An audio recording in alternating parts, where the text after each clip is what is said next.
All right, Lake Lewis joins us for a couple moments. Good perspective of what's going on down in D.C. Does a great job with Sports Journey, covers the Skins, the NFL, also for About.com, and apparently had his gloves on the other day going back and forth with former Skins tight end Chris Cooley. What's going on, pal?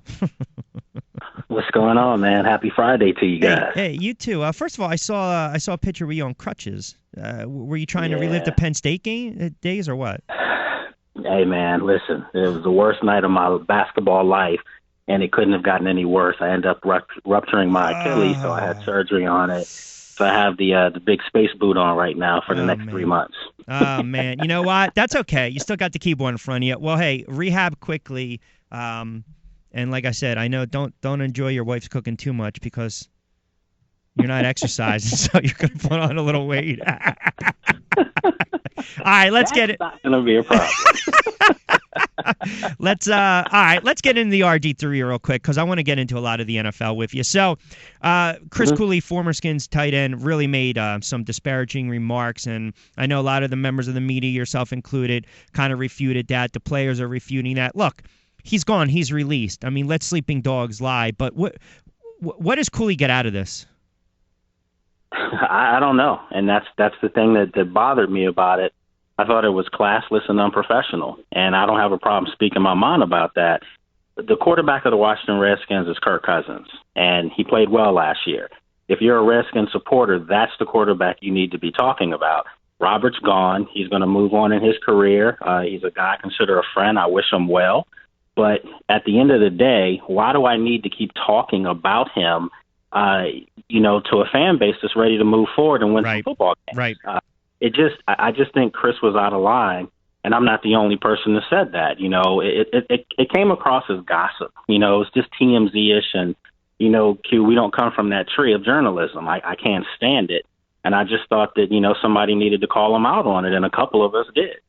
I find it interesting with Peyton Manning retiring, and you kind of saw that domino effect with some of the quarterbacks. Now RG3 gets cut. I know you mentioned that you think he can wind up in Denver or Los Angeles. I find it really amazing to think of.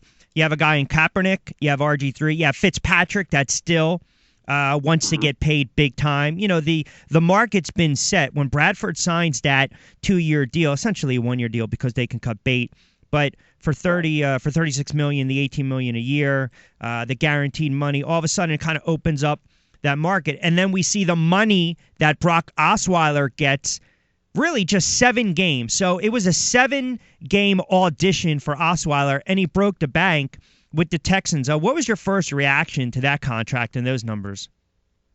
The first thing I thought was, he really must be mad with Denver that he did not get a chance to finish as the starter. I mean, I understand it was Peyton Manning, one of the greatest quarterbacks of all time, but Brock Osweiler felt like he had a stake, as far as being the quarterback for the Broncos to lead them through the playoffs.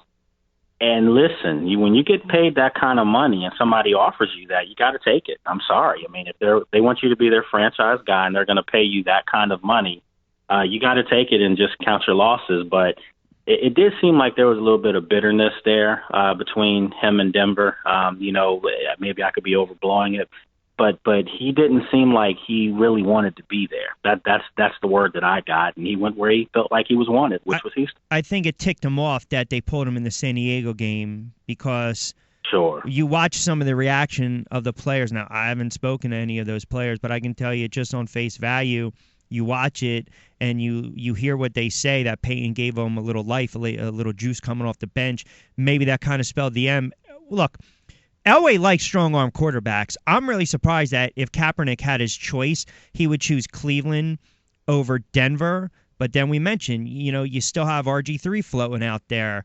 You still have Fitzpatrick, who hasn't signed with the Jets yet. So it's a quarterback-driven league, the NFL is, but the money that some of these players are getting, and they have no resume, they have no equity built in the NFL. Is someone really going to tell me that between guys like Sanchez, Kaepernick, Bradford, Fitzpatrick? I mean, if you look at it, Sanchez has been to a couple title games. Kaepernick's been to a Super Bowl and a championship. So they've got more I'm not saying they're better, but they have more of a pedigree and background than some of these guys do. And I think it just goes to show you the state of the quarterback position in the NFL. Yeah, the quarterback position to me is, I want to say it's fallen on hard times. I mean, you have a couple of elite quarterbacks, you have a couple of very good quarterbacks, and then you have average pros. But at the end of the day, they're pros, though. And I think that as long as you're serviceable, you have a shot to play somewhere and get paid some decent money. I don't think teams are paying for the value of the quarterback more so than they're just paying the market value for that quarterback. And unfortunately, as you just said, some of these guys haven't really played to the money that they're getting. Well, I didn't mean to cut you off real quick, Lake. We were just talking about Sanchez. We're trying to get confirmation on this, but it does appear that he's been traded from Philadelphia to the Denver Broncos. Wow. Yeah, so now, again, I don't think that's it for them, though. That's not it for them. I mean, listen, they're going to have someone to challenge him. I don't know what we're trying to get, what they got back in return, but I can tell you this. For 5.5 as a backup quarterback, there was no way the Eagles were going to keep him on the roster once they made the move for Chase Daniel. So, right. I mean, maybe Elway thinks there's a little bit of gas left in the tank there with Sanchez. I don't know. I don't know. That kind of looks to me like Elway's a guy that we all think, has the pulse of the Broncos and he's in control there. I don't think they were expecting to have Brock Osweiler leave them. I just don't think they were. And maybe they underbid for his services. But I find it hard to believe that Mark Sanchez is their consolation in all this.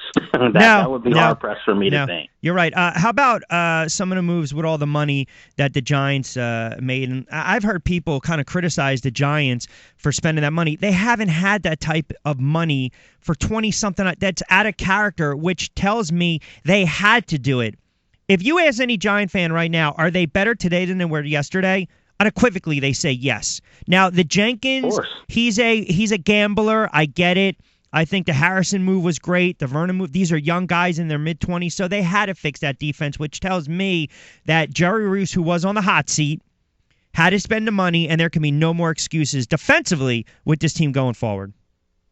Oh, no, they spent big money, and they've got some pretty good players in there, so it's not like they went out and got leftovers in free agency. They got front-tier players. I'm a little surprised, though, that they're going to let Prince Akamura go. I thought that he was, I thought he was their best corner, frankly. The guy that really mixed it up. And yeah, he can't stay healthy. But in this league today, you like to have three corners. I mean, so many teams are running slot receivers.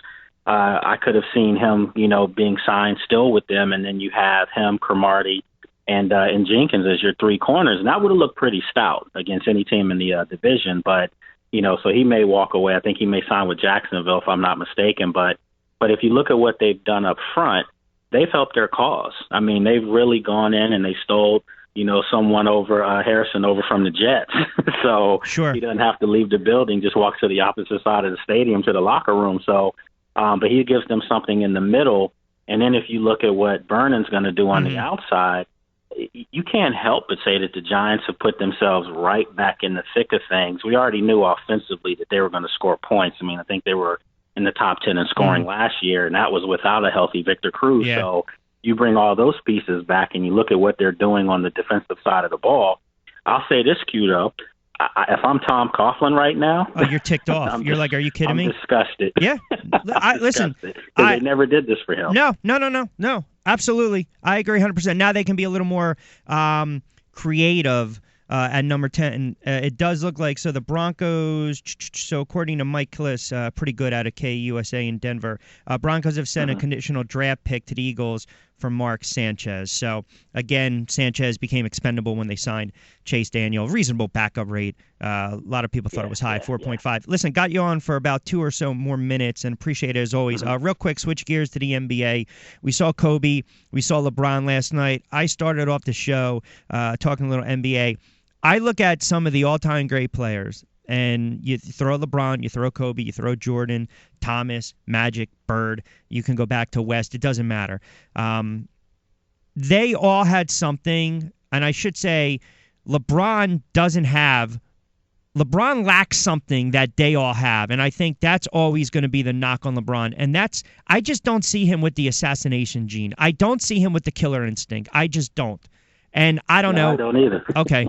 I've argued with people for years. Look, he wants to pass first. He wants to distribute. That's great.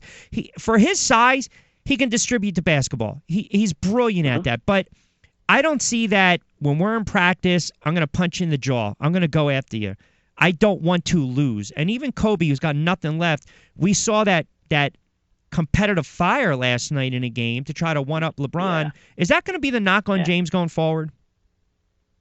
It is, and it's not going forward. It's been backwards in everything. I mean, that's who he is. He's a likable person. He's a nice guy, and I think he goes out of his way at times to be liked. And if you just look at his skill set and his size, he's perhaps the greatest talent we've ever seen, ever, pound for pound. But if you put Kobe's heart and tenacity in LeBron's body, or Jordan's for that matter, they might have to have police officers on the court. No.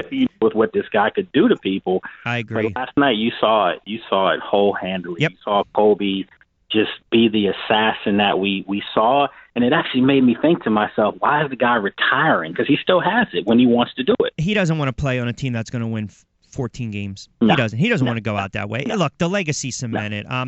Hey, look, I'm up against it. Always appreciate it. Great opinions. Do a little rehab. Get back on the horse. You'll be all right. We'll chit-chat next week, and we'll start to get into a little March Madness. Always a pleasure, my friend. I appreciate it. All right, you got care, it. Bro. Be well. Lake Lewis doing a good job as always.